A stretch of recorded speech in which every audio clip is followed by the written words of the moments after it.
So it's gonna be rocking in that motherfucker. Okay, well, let's stay in the West and get into the the matchup that has Channing up in flames on Twitter. Oh yeah, and some of the best posts. James Harden, when I have United States currency on him, it's very funny. What's the post? What's the post? Perk. Perk, what's happening? What are they doing? That damn it's hilarious. It's just people, it's like, man, listen. When Allison asked me for a hot take. No, yeah. Oh, you were sweating your ass off. What? Watch the sound going right here. I cannot. When you see that, Perk, when you see that shit, what do you do? I posted it, right? I'm the one that posted it. Fuck, I was doing the field. No, not the actual handle drill. When you see people use it in the context for which it was used. Shitheads. And I see it so much. Yeah. But it's you are a part of a lot of memes. It is very funny. Okay, this one was funny too. We're not picking on you, Perk. It's hilarious, and it's going to take me into what Channing did. Obviously, last week I asked for a hot take, and Channing gave a hot take. What's the definition of a hot take? What tell you me did? what it is. Thank you. What I did was a hot take. Did I expect that to happen? No, but could it? It wasn't like it was that far away. They only lost by what, 4 that game? And Russell Westbrook made a shot. Christian Brown made a shot. So anyways, go ahead. So what he's talking about is going into the Clipper-Denver series. Channing said that the Clippers could sweep Denver. Well, obviously that didn't happen. And so people decided to let Channing know on Twitter, to which he then went and roasted and had some time in the comments. Someone said, yeah, shut the fuck up, Channing Frye, you loser. And Channing said, yeah, oh yeah, Perk. Damn, y'all getting hot about a hot take. It was a good game. Also, you're very Delulu. How about this one? Sweep where? His name was Delulu. Clutch Sports Puppet, you've been garbage. Your takes are garbage. Can we stop with the bullshit Clutch Sports Puppet? None of us fucking get paid by Clutch Sports, right? No. Like, Rich Paul is the tightest. No, but you guys put some money at me, I'll take it. Yeah, but it's like, I'm so sick. Shut the fuck up. Because we want to acknowledge greatness in LeBron James at times. Who gives a fuck? He's an all-time great, arguably the greatest player. If you want to get into that conversation, the man has done so much for the game of basketball. Shut the fuck up. Nobody's a puppet. Nobody's a puppet. Kindly, Channing said, where does Clutch come from? The opposite version of Perk.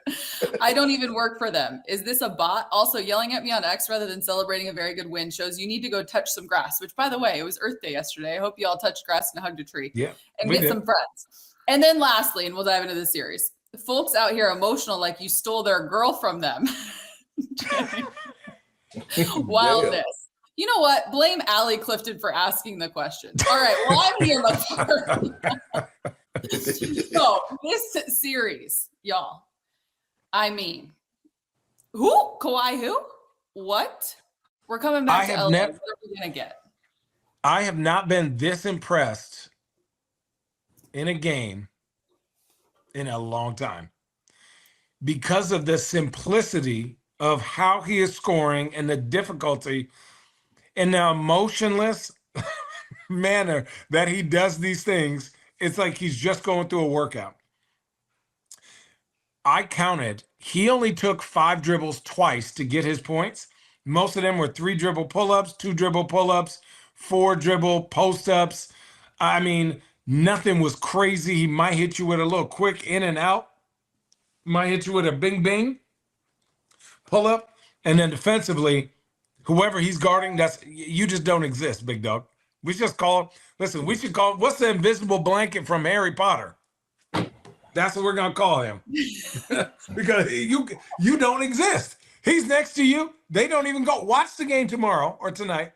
When whoever he's guarding, they just don't. They run the offense the other way, and they're just like, "Fuck, well, sorry." And dude, but it is such first game. I felt like the Nuggets got great production from their bench. They got good production from their starters, and Jokic was locked in. I felt like this game, number one, Kawhi was the better star.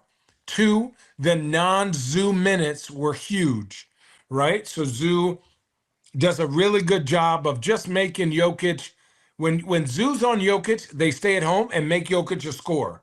When he's not, they've done a way better job at collapsing on these. And dude, give credit to the Nuggets for just cutting and moving. They've made Jamal Murray's life miserable. And then on the other end, Jamal Murray and Jokic, you in every single screen and roll, big dog.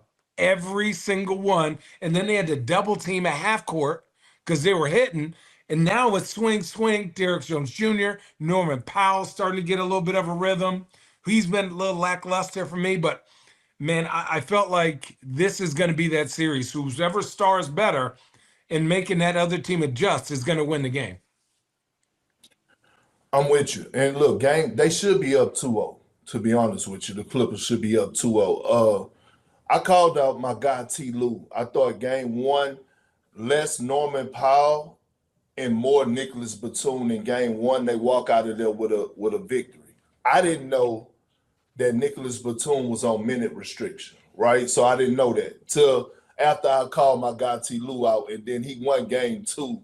And then he texted me, yeah, motherfucker, Norman Powell. I'm like, okay, I'm not saying Norman Powell. Like, you got it going late, Lou. Like, keep a cool booty. You my guy, right? Like, I just thought Nicholas Batum was hitting big shot after big shot in game one. 6'9", when they was, not getting those offensive rebounds, whatever. Big Zubac. Lord have mercy. Lord have mercy. On both sides of the floor. The fact that he's, like, they're sending traps every now and then, but most of the time, he's one-on-one with Jokic, right? Like, Jokic is really having to get into his bag. Like, he's having to shoot more threes. Zubac is not shying away from the contact. And the trust that they have in this man offensively.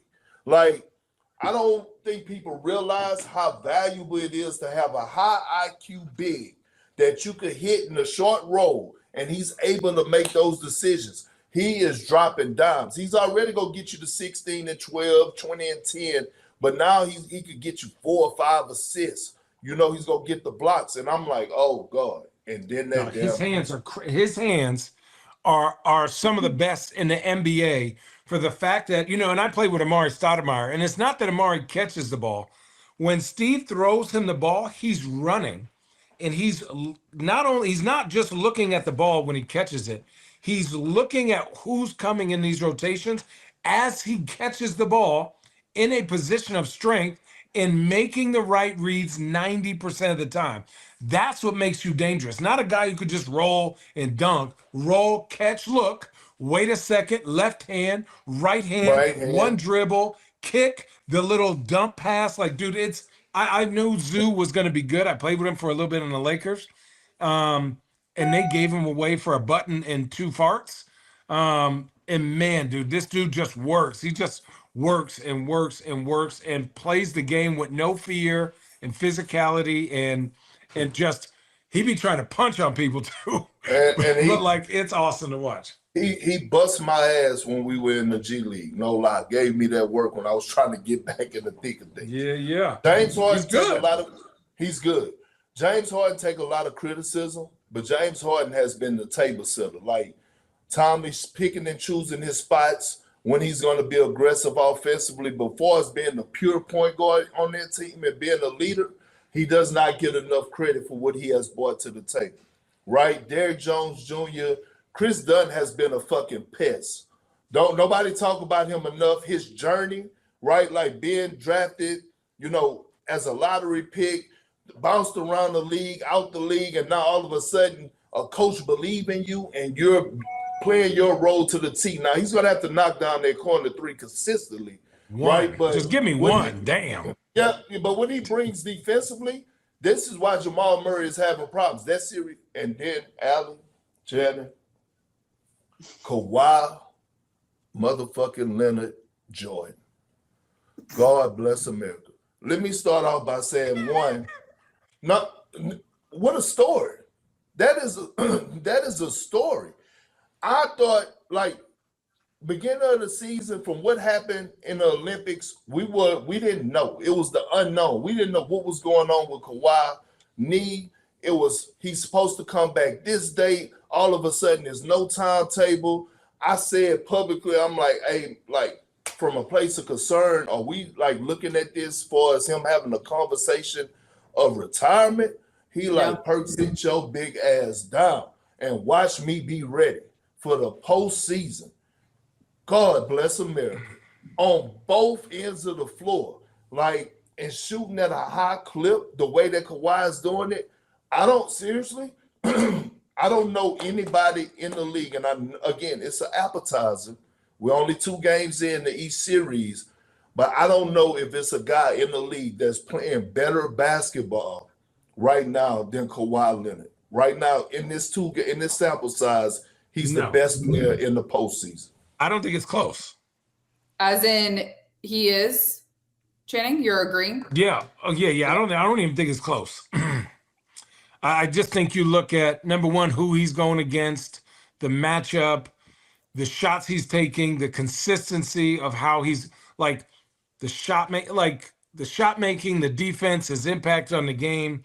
Các bạn, chào mừng các bạn đã đến với kênh YouTube của mình. Ngày hôm nay là một ngày lý tưởng.